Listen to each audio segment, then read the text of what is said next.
I'm Janet, 28 years old, and I spent most of my life believing I was the family disappointment. While my sister Beverly excelled at everything she touched, I seemed to stumble through life collecting second-place finishes and half-hearted compliments. For years, I accepted my role as the lesser daughter, the one who would never quite measure up.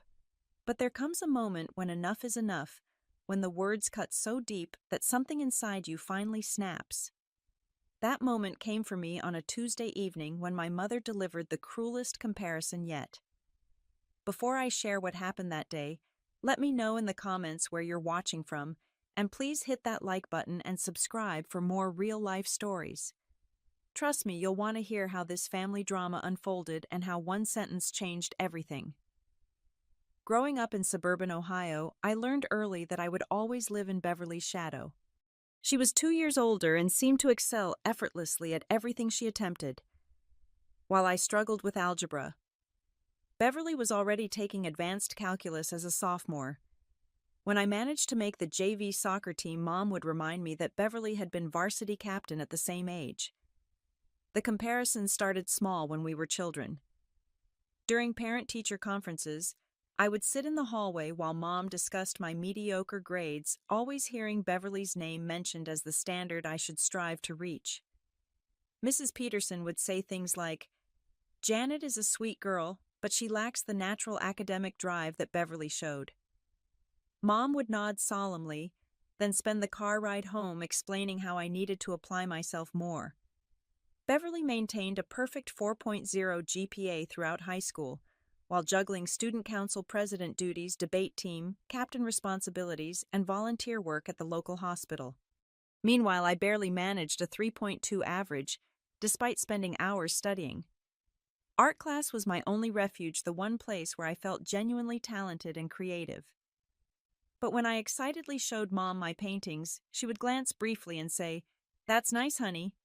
Did you hear Beverly won another scholarship competition?" The scholarship announcements became a particular source of pain. Beverly received full rides to 3 Ivy League schools, ultimately choosing Harvard Law. The celebration dinner lasted 3 hours, with extended family calling to congratulate the family genius. When my community college acceptance letter arrived, Mom opened it with visible disappointment. "Well," she sighed, "at least you're continuing your education. Beverly always said community college serves an important purpose." I tried desperately to find my niche throughout high school. I joined the drama club hoping theater might be my calling, but quit after Mom missed my lead role performance to attend Beverly's debate tournament.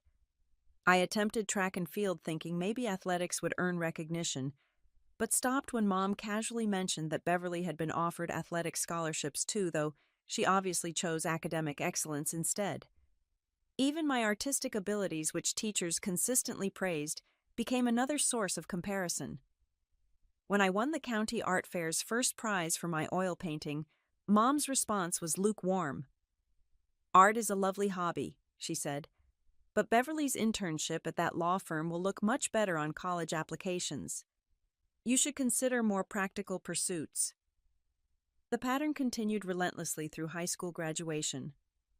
Beverly delivered the valedictorian speech while I sat in the middle of the graduating class, invisible and unremarkable. During the reception afterward, relatives gathered around Beverly asking about her Harvard plans and praising her achievements. I stood near the punch bowl, largely ignored, except for the occasional polite inquiry about my plans for the fall. Even family photos reflected our different status. The mantelpiece displayed Beverly's graduation picture, prominently surrounded by her various award certificates and newspaper clippings about her achievements. My school photos were relegated to a small frame tucked behind Beverly's debate team trophy. The visual hierarchy of our family was clear to anyone who entered our home. Beverly's departure for Harvard created a temporary reprieve from constant comparisons, but Mom found ways to continue the pattern. Weekly phone calls with Beverly became events that I was expected to listen to and admire. Mom would put the calls on speaker, ensuring I heard every detail about Beverly's academic successes, her impressive professors, and her networking opportunities with future Supreme Court justices. Transitioning into adulthood, didn't diminish the comparisons. It simply evolved them into new forms. While Beverly excelled at Harvard Law School making law review and securing summer internships at prestigious firms, I struggled to find my footing in the working world. My associate degree in graphic design from the community college led to a position at a small marketing firm downtown, creating advertisements for local businesses. The work satisfied my creative impulses and paid adequately, but Mom consistently referred to it as my little art job. When neighbors asked about her daughters, she would light up describing Beverly's law school achievements, then briefly mention that I did some design work for local companies. The dismissive tone stung every time, reducing my professional efforts to a hobby-level pursuit. Beverly's career trajectory continued its upward climb after graduation. She landed a position at Morrison Sterling and Associates, one of the city's most prestigious law firms, starting at a salary that exceeded my annual income by 3 times. Her business cards bore impressive titles, and her cases occasionally made local news headlines. Mom collected these newspaper clippings religiously, creating a scrapbook dedicated to Beverly's professional triumphs. Meanwhile, I was building my own career path, taking evening classes in digital marketing and web design to expand my skill set. These efforts went largely unnoticed by Mom, who seemed unable to recognize achievements that didn't mirror Beverly's traditional success markers. When I received a promotion to senior designer and a modest salary increase, Mom's response was, "That's wonderful, dear. Did you hear Beverly was selected for the Partners Fast Track program?" My personal life became another source of comparison ammunition. Beverly's relationship with Richard, a cardiac surgeon she met at a charity gala, represented everything Mom valued in a partnership. Richard drove a BMW, owned a downtown condo, and came from a family of medical professionals. Their courtship was featured in the society pages, complete with photos from country club events and fundraising dinners. My dating life, in contrast, was a series of relationships with creative professionals, teachers, and small business owners, who Mom considered nice enough, but not really going anywhere. When I dated Marcus, a talented photographer who owned his own studio, Mom's comments focused on the instability of artistic careers. "He seems sweet," she would say, "but Beverly's Richard has such security and prestige. You should look for someone more established." The relationship with Marcus actually showed promise until Mom's constant questioning about his long-term prospects began affecting my confidence. Her observations about his unconventional schedule and uncertain income planted seeds of doubt that eventually contributed to our breakup. Looking back, I realize how much Mom's disapproval influenced my romantic choices, always measuring potential partners against Beverly's seemingly perfect selection. Family gatherings became particularly challenging during this period. Beverly would arrive with Richard both impeccably dressed and full of stories about their latest achievements and experiences. They had just returned from a weekend in Napa Valley, or Richard had performed a groundbreaking surgery, or Beverly had won a significant case for an important client. I would sit quietly, contributing little to conversations that seemed to revolve around their accomplishments. The engagement announcement came during Beverly's 29th birthday party, an elegant affair that Mom had planned for months. As Beverly displayed her impressive diamond ring, Mom actually cried with joy, immediately beginning plans for what she called the wedding of the century. The engagement dominated family conversations for weeks, with Mom researching venues, discussing guest lists, and consulting bridal magazines. Richard's proposal had taken place during a romantic getaway to Paris, complete with a horse-drawn carriage ride and dinner at a Michelin-starred restaurant. The story was repeated countless times to relatives, friends, and anyone who would listen. Mom added details each time, describing the ring's clarity, the restaurant's exclusivity, and the romantic perfection of the entire weekend. During this same period, I was struggling financially while trying to establish my freelance graphic design business on weekends and evenings. The goal was eventually to become fully self-employed, building a client base that would allow creative freedom and better income potential. However, the transition required significant time investment and initial financial sacrifice that Mom viewed as impractical and risky. "Beverly has such stability," Mom would observe when I mentioned working late on client projects. She knows exactly where her next paycheck is coming from. This freelance idea seems so uncertain, Janet. Maybe you should focus on advancing at your current job instead of these side projects. Everything changed when Dad suffered his heart attack on a Tuesday morning in March. The call came while I was working on a logo design for a local restaurant. Mom's panicked voice barely coherent as she explained that Dad had collapsed at work and was being rushed to the hospital. I immediately dropped everything and drove to meet her in the emergency room, where we spent the next 8 hours waiting for news about his condition. The surgery was successful, but Dad's recovery would require extended hospitalization, followed by months of cardiac rehabilitation. More importantly, for our family's financial stability, Dad would be unable to work for at least 6 months, possibly longer, depending on his progress. As a high school principal, Dad's salary had been the primary source of our family's income, with Mom working only part-time at a local library. During Dad's second week in the hospital, Mom finally revealed the full extent of their financial vulnerability. They had been living paycheck to paycheck for years, with most of their savings depleted by previous medical expenses and home repairs. Dad's extended absence from work would create an immediate crisis, especially when combined with mounting hospital bills that their insurance wouldn't fully cover. "I don't know what we're going to do," Mom confided during one of our hospital visits. "The mortgage payment is due next week, and we're already behind on the utilities. Your father's pride would be crushed if he knew how bad things have gotten." Her hands shook as she calculated numbers on a small notepad, trying to make impossible math work.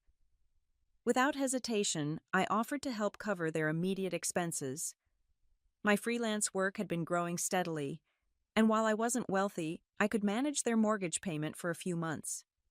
"Don't worry about asking Beverly," I suggested. "She's so busy with the wedding planning and her work.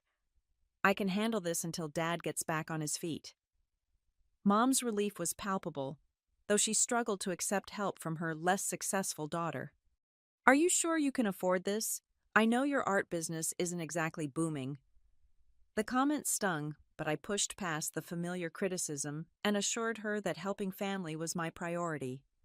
Over the following weeks, I took on additional freelance projects, working 12-hour days to cover both my expenses and my parents' bills.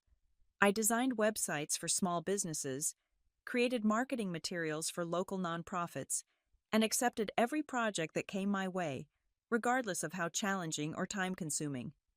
My social life disappeared as I worked weekends and evenings, determined to keep my parents financially stable. The irony wasn't lost on me that while Beverly planned her lavish wedding discussing flower arrangements and venue options, I was quietly ensuring our parents didn't lose their home. Mom continued to update Beverly about Dad's medical progress, but somehow never mentioned the financial crisis or my contributions to solving it. Beverly remained focused on her own life, which I understood, but found increasingly frustrating. My freelance business actually began thriving under the pressure of necessity.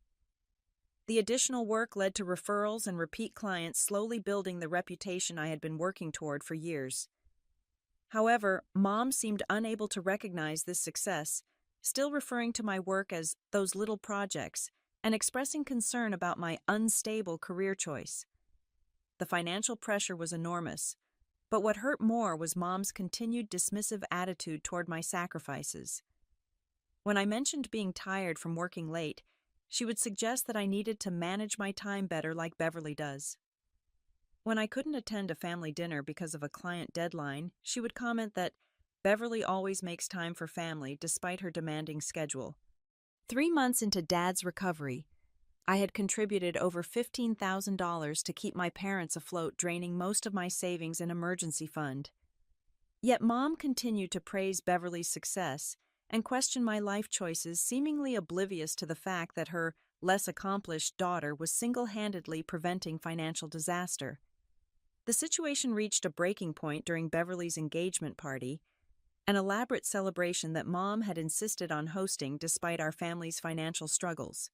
Using some of the money I had been providing, Mom hired caterers, rented elegant linens, and transformed our backyard into what she called a proper showcase for Beverly's achievement. Beverly arrived looking radiant in a designer dress, her engagement ring catching the light as she graciously accepted congratulations from the 50 guests Mom had invited. Richard stood beside her in his perfectly tailored suit, discussing his latest surgical successes with the assembled crowd of family friends and distant relatives.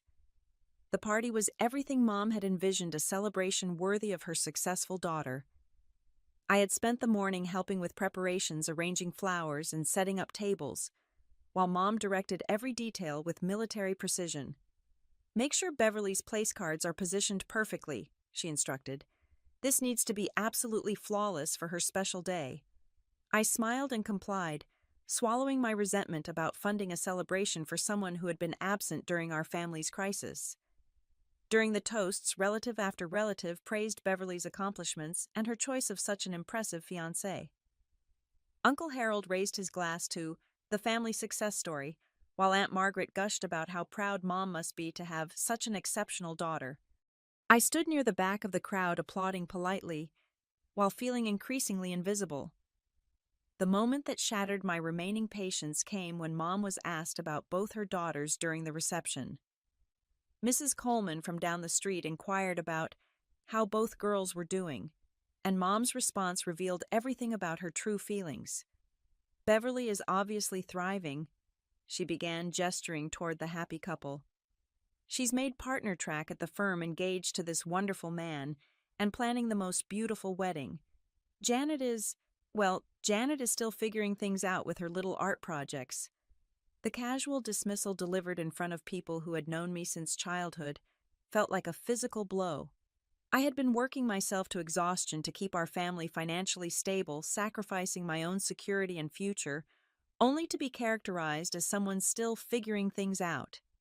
The humiliation burned in my chest as neighboring friends nodded sympathetically, clearly viewing me as the family disappointment. Later that evening, as I helped clean up from the party, I had essentially funded Mom continued her stream of Beverly-focused commentary. "Wasn't she just radiant tonight? Richard's family was so impressed with everything." This is exactly the kind of celebration Beverly deserves after all her hard work and success. The praise continued relentlessly as we packed up leftover food and folded rented tables. Every aspect of the evening was analyzed and celebrated, from Beverly's gracious speech to Richard's charming interactions with our relatives. Not once did Mom acknowledge my role in making the celebration possible, or recognize that her unsuccessful daughter had been the one ensuring the family could afford such luxuries. My exhaustion wasn't just physical anymore, it was emotional and spiritual. Working multiple jobs to support parents who couldn't see my value was taking a toll that I was struggling to manage. Sleep had become elusive as financial stress and emotional hurt combined to create a constant state of anxiety. I was sacrificing my health, my relationships, and my future for people who viewed my contributions as inadequate. The breaking point was approaching rapidly, though I didn't recognize it yet. The combination of financial pressure, emotional dismissal, and constant comparison was building toward an explosion that would forever change our family dynamics. The little girl who had always sought Mom's approval was finally reaching her limit. 2 weeks after Beverly's engagement party, our family gathered for Sunday dinner, a tradition Mom had maintained despite Dad's ongoing recovery. Beverly arrived with exciting news about her latest promotion to senior associate, complete with a substantial salary increase that she announced with barely contained excitement. The promotion came with a corner office, a prestigious client roster, and recognition as one of the firm's rising stars. Mom's reaction was immediate and effusive. She clapped her hands together with delight, immediately calling Dad from the living room to share the wonderful news. "Did you hear that Harold Beverly made senior associate at her age, the youngest in the firm's history?" Her pride was unmistakable as she peppered Beverly with questions about the promotion details, the salary increase, and what this meant for her future partnership prospects. The celebration continued throughout dinner preparation, with Mom repeatedly expressing her amazement at Beverly's achievement. "I always knew you were destined for greatness," she gushed, while setting the table with her finest china, treating the meal as another impromptu celebration. This is exactly what I dreamed of when you were little, watching you excel at everything you touched. During this same conversation, I mentioned landing my biggest freelance contract, yet a comprehensive rebranding project for a regional restaurant chain that would provide steady income for the next 6 months. The project represented a significant milestone in my business development, potentially leading to similar corporate clients and establishing my reputation in the commercial design market. Mom's response to my news was distracted and minimal. "That's nice, dear," she said without looking up from the salad she was preparing. "How much will that pay?" When I mentioned the contract value, she nodded absently and immediately returned her attention to Beverly's promotion details. The contrast in enthusiasm was stark and hurtful, reducing my professional breakthrough to a minor footnote in Beverly's celebration. Beverly then casually mentioned her vacation plans with Richard, a 2-week European tour scheduled for the fall. They had booked first-class flights to London with stops in Paris, Rome, and Barcelona, staying at luxury hotels and planning to visit exclusive restaurants and private wine tastings. The trip would cost more than I earned in 6 months, but Beverly discussed it as a well-deserved reward for their hard work. Mom listened to these vacation plans with visible longing, commenting wistfully about how wonderful it must be to afford such luxuries. "I can't even remember the last time your father and I took a real vacation," she sighed. "We've been talking about visiting your Aunt Ruth in Florida for years, but we never seem to have the money for travel." The irony was crushing. While Beverly planned expensive vacations, I had been quietly funding our parents' basic living expenses for months. The money that could have taken Mom and Dad to Florida was instead keeping them in their home, paying utilities and covering medical expenses. Yet somehow this practical support was invisible compared to Beverly's glamorous lifestyle choices. As dinner progressed, Mom continued sharing updates about Beverly's life that highlighted the growing gap between my sister's success and my perceived failures. Beverly's law firm was featured in a prestigious legal magazine. Richard had been invited to speak at a medical conference in Chicago. Their engagement photo had been selected for the society page of the regional newspaper. Each achievement was celebrated and analyzed, while my own progress remained unacknowledged. The conversation inevitably turned to my appearance and lifestyle choices, topics that Mom approached with barely concealed disapproval. My casual dress was compared unfavorably to Beverly's professional wardrobe. My single status was contrasted with Beverly's stable relationship. My unconventional career path was questioned in light of Beverly's traditional success trajectory. "You know, Janet," Mom said while serving dessert, "Beverly's success didn't happen by accident. She made smart choices focused on stability and built a proper foundation for her future. Maybe it's time you considered following her example instead of these risky creative pursuits." The building tension was becoming unbearable. Every word felt like another small cut, another reminder of my inadequacy in Mom's eyes. The financial sacrifice I had been making was not only unrecognized, but actively dismissed as evidence of my poor life choices. The daughter who had been keeping the family afloat was being lectured about following the example of the daughter who had been completely absent during the crisis. My emotional reserves were depleted from months of financial stress over work and constant criticism. The combination of exhaustion and resentment was creating a volatile mixture that was approaching its breaking point. Something had to give, and I could feel that moment approaching with each dismissive comment and unfavorable comparison.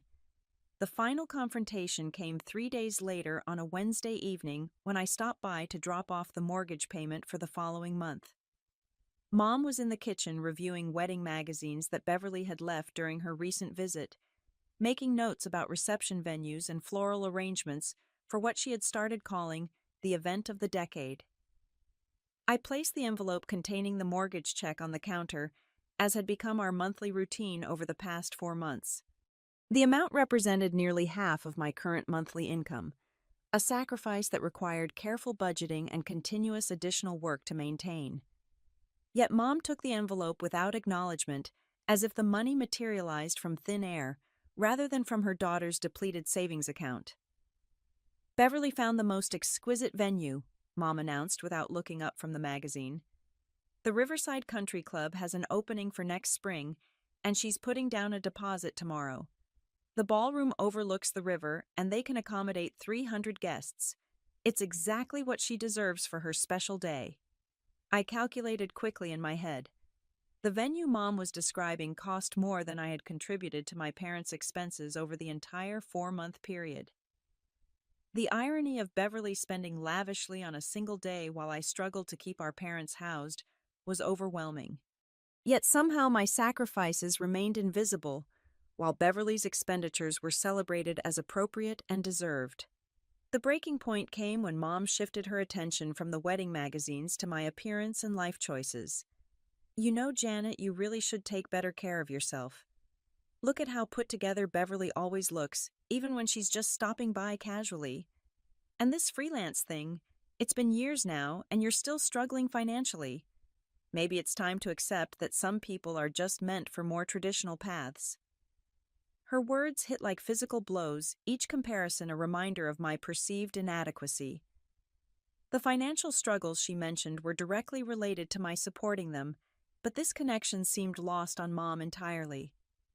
In her mind, Beverly's success justified itself, while my sacrifices indicated failure rather than generosity. The final devastating blow came when Mom looked directly at me with an expression of disappointment and frustration. Her next words would change everything between us, crossing a line that could never be uncrossed. "I just don't understand why you can't be more like your sister. Beverly has everything figured out. Career, relationship, future plans. You'll never be as good as your sister Janet. The sooner you accept that, the sooner you can find some way to be content with less." The words hung in the air between us, more cruel than anything she had ever said before. The casual delivery made them even more crushing, as if she were stating an obvious fact rather than destroying her daughter's self-worth. For 28 years, I had suspected this was her true feeling, but hearing it stated so bluntly was devastating. But something unexpected happened in that moment of absolute pain. Instead of collapsing into familiar feelings of inadequacy and shame, I felt something else entirely: clarity. The fog of years of self-doubt suddenly lifted, revealing the truth about our situation with startling precision. I wasn't the failure in this scenario. I was the daughter who had stepped up when it mattered most. The response that came out of my mouth surprised even me with its calm conviction. "Then ask her to pay your bills." Mom's expression shifted from smug superiority to shocked confusion. "What did you say?" "I said ask her to pay your bills." My voice remained steady as 28 years of suppressed truth finally found expression. "Ask your successful daughter to cover your mortgage. Ask her to pay Dad's medical expenses. Ask her to handle the utilities and the car payment and all the other expenses I've been covering for the past 4 months. The color drained from Mom's face as the reality of my words began to register. For the first time, she was forced to confront the disconnect between her perceptions and reality. The daughter she had been praising had been absent during our family's greatest crisis, while the daughter she constantly criticized had been holding everything together. Mom's mouth opened and closed several times without producing words, her carefully constructed worldview crumbling in real time. The magazine slipped from her hands as she struggled to process what I had just revealed, not just the facts about Beverly's absence, but the implications of my presence during their crisis. I didn't realize," she stammered, but I wasn't finished. "Didn't realize what, Mom?" "That while Beverly was planning engagement parties and European vacations, I was working 16-hour days to keep you from losing your house. That while you were bragging about her corner office, I was draining my savings account to cover Dad's medical bills." My voice remained calm, but each word carried the weight of months of accumulated frustration. I began detailing exactly what my contributions had covered, pulling out my phone to show bank statements and payment confirmations. March mortgage payment, my money. April utilities, my money. Dad's prescription medications, my money. The catering for Beverly's engagement party, my money. The list continued as Mom's face grew paler with each revelation. "Why didn't you tell me?" she whispered, though we both knew the answer. She hadn't wanted to know. Acknowledging my financial support would have required reconsidering her fundamental assumptions about both her daughters. I did tell you, Mom. Every time I handed you a check, every time I mentioned working extra hours, every time I said I was helping with expenses. You just chose not to see it because it didn't fit your narrative about which daughter was successful and which one was struggling. The truth was liberating in ways I hadn't expected. Years of suppressed resentment poured out as I described the constant comparisons, the dismissive comments about my career, the complete invisibility of my sacrifices. Do you know what it's like to work yourself to exhaustion, helping someone who treats your efforts like they're worthless? To sacrifice your own financial security for parents who can't see past their favorite daughter's accomplishments? Mom began crying, but I couldn't stop the flood of honesty that was finally breaking free. Beverly doesn't even know about Dad's financial problems, does she? Because you were too proud to ask your successful daughter for help, but perfectly comfortable taking money from your disappointment daughter without even acknowledging where it came from. The revelation about Beverly's ignorance regarding their parents' situation was perhaps the most damning aspect of the entire confrontation. Mom had created a hierarchy of daughters so rigid that she would rather accept help from the one she deemed less worthy than risk tarnishing the image of the one she deemed perfect. She would have helped if she knew, Mom protested weakly, but even she seemed to doubt the conviction behind her words. Would she? Or would she have been too busy with her important cases and expensive vacation plans? You'll never know because you never gave her the chance to prove whether your perfect daughter would actually step up when family needed her most. The conversation continued for another hour with Mom alternating between defensive justifications and tearful apologies. She tried to explain her behavior as coming from a place of wanting the best for both her daughters, but the explanations fell flat when confronted with the reality of how her favoritism had played out during an actual crisis.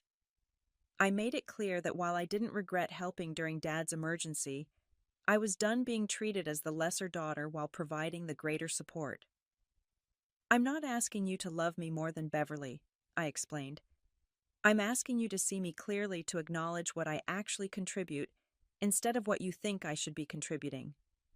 The dynamic between us had shifted permanently during that kitchen confrontation.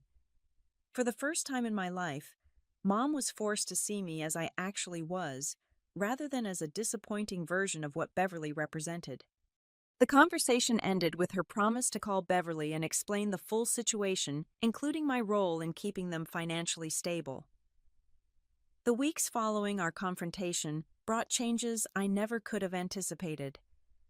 Mom did call Beverly, and that conversation lasted over 2 hours as she explained not only Dad's ongoing medical issues, but also the financial crisis and my months of support. Beverly's reaction was a mixture of shock, guilt, and immediate offers to help going forward. Beverly called me the next day, her voice subdued and apologetic. Janet, I had no idea about any of this. Mom never mentioned financial problems, and I assumed Dad's insurance was covering everything. I feel terrible that you've been handling all of this alone. Her genuine remorse was evident, and for the first time in years, we had an honest conversation about our family dynamics. I would have helped immediately if I'd known, she continued. I can't believe I was planning expensive vacations while you were draining your savings to keep them afloat. That's not the kind of person I want to be.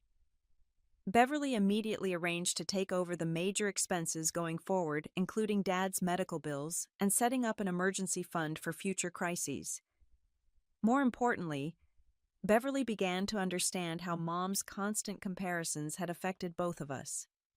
I never realized the pressure you were under, she admitted. I always thought Mom's praise was just normal parental pride, but hearing her describe how she talked to you makes me sick. You've been the responsible one all along, and I've been completely oblivious. The relationship between Beverly and me began healing in ways I hadn't thought possible. We started having regular phone conversations where she asked about my business and actually listened to my responses.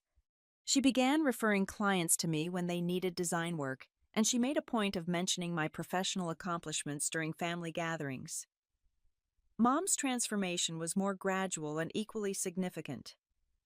The initial shock of realizing her misjudgment evolved into a genuine effort to change ingrained patterns of behavior. She began asking about my clients by name, celebrating when I landed new contracts, and stopping herself mid-sentence when she started to make comparisons between Beverly and me. The change wasn't perfect or immediate. Decades of established thinking patterns don't disappear overnight, and Mom occasionally slipped back into old habits. But now, when she caught herself making dismissive comments about my career, or comparing me unfavorably to Beverly, she would stop and apologize. "I'm sorry, Janet. That was the old me talking. Tell me more about this project you're excited about." Perhaps most significantly, Mom began acknowledging my contributions publicly. When neighbors asked about her daughters, she started mentioning my business success alongside Beverly's legal achievements. "Beverly is doing wonderfully at the law firm, and Janet has built such an impressive design business. I'm proud of both my daughters for different reasons." The financial stability of the family improved dramatically once Beverly became involved. She not only took over the immediate expenses, but also helped Mom and Dad create a budget and emergency fund that would prevent future crises. Dad's recovery progressed well, and he was able to return to work part-time after 6 months with a plan to resume full duties the following year. My own life began flourishing once the financial pressure was relieved and family support replaced family criticism. The freelance business continued growing, eventually reaching the point where I could leave my day job and focus entirely on my own company. The confidence that came from finally standing up for myself translated into better client relationships and more ambitious projects. I also began dating again this time, with the self-assurance that came from knowing my worth wasn't dependent on others' approval. When I met David, a teacher and amateur musician, I introduced him to my family without anxiety about Mom's potential criticisms. Her response was genuinely welcoming, focusing on his kindness and intelligence, rather than his salary or prestige level. 6 months after that life-changing confrontation in Mom's kitchen, our family gathered for Thanksgiving dinner with a completely different dynamic than any previous holiday. Beverly and Richard were there along with David, and the conversation flowed naturally between everyone's interests and achievements without the underlying tension that had characterized previous gatherings. Mom had spent the weeks before Thanksgiving planning the meal carefully, making sure to include dishes that everyone enjoyed, rather than just the elaborate presentations she thought would impress Beverly. She asked about my favorite dessert and made a point of preparing it alongside Beverly's preferred apple pie. These small gestures represented enormous progress in recognizing both daughters as equally valuable family members. During dinner, when Uncle Harold asked about how the girls were doing, Mom's response reflected her new understanding of our different but equally valuable paths.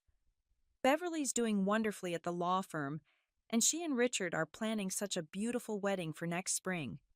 Janet's design business has really taken off this year, and she just landed a contract with a major restaurant chain. I'm so proud of how hard both my daughters work and how they've built such different but successful careers." The conversation continued naturally, with both Beverly and me contributing stories about our work relationships and plans. David fitted seamlessly into the family dynamic, discussing education policy with Dad and sharing music recommendations with Beverly. For the first time in my adult life, I felt completely comfortable bringing someone I cared about into our family circle. Perhaps most tellingly, when Beverly announced that she and Richard had decided to postpone their European vacation to help establish the family emergency fund, Mom's response was immediate pride, rather than disappointment about the canceled luxury trip. "That's so thoughtful of you both," she said. "Family comes first, and knowing we have that security will help your father and me sleep so much better." The evening progressed with genuine warmth and connection that had been missing from our family interactions for years. We played board games after dinner with Mom, laughing at my terrible attempts at charades, and cheering when David and I won at Scrabble. The competitiveness was friendly rather than loaded with underlying comparisons or judgments. As I helped clean up after dinner, Mom pulled me aside for a private conversation. "Janet, I need you to know how sorry I am for all those years of making you feel less than Beverly. You were both wonderful daughters in different ways, and I was too blind to see it. You saved our family this year, not just financially, but emotionally too. You taught me to be a better mother. Her apology was heartfelt and specific, acknowledging not just general mistakes, but particular incidents that had hurt me over the years. She referenced the art fair dismissal, the career criticisms, and dozens of other moments when she had failed to see my value. I don't expect you to forget all those times I let you down, she continued, but I hope you can see that I'm trying to do better going forward. The healing process wasn't complete, but it was genuine and ongoing. We had established new patterns of communication based on honesty rather than comparison, support rather than criticism. Beverly and I were developing an adult relationship based on mutual respect rather than competitive dynamics imposed by parental favoritism. My business continued thriving as my confidence grew and my professional network expanded. The restaurant chain contract led to additional corporate clients, and I was able to hire an assistant to help manage the increasing workload. More importantly, I was pursuing creative projects that excited me rather than just accepting any available work to meet financial obligations. The relationship with David deepened as well, built on a foundation of mutual respect and shared values, rather than my previous pattern of seeking validation through romantic relationships. He appreciated my artistic abilities, supported my business ambitions, and integrated naturally into my family relationships without creating additional stress or conflict. Looking back on that confrontation in Mom's kitchen, I realized it had been the most important moment of my adult life. Finding the courage to speak truth to someone who had controlled my self-image for decades was terrifying, but it was also liberating in ways I couldn't have imagined. The little girl who had spent years seeking approval had finally learned to approve of herself. Sometimes the person who needs to hear your worth the most is yourself, but sometimes you have to say it out loud to someone else before you can truly believe it. That Wednesday evening when I finally stood up and demanded to be seen clearly, I wasn't just changing my relationship with Mom. I was claiming my own value and refusing to accept less than I deserved. The family dynamic had shifted permanently, based now on reality rather than perception, on actual contributions rather than imagined hierarchies. We still had work to do in rebuilding trust and changing old patterns, but we were doing it together as a family that finally saw and valued each member clearly. Have you ever had a moment when you finally found the courage to stand up for yourself after years of being undervalued? I'd love to hear your stories in the comments below. And if this story resonated with you, please give it a like and share it with someone who might need to hear that their worth isn't determined by someone else's comparisons.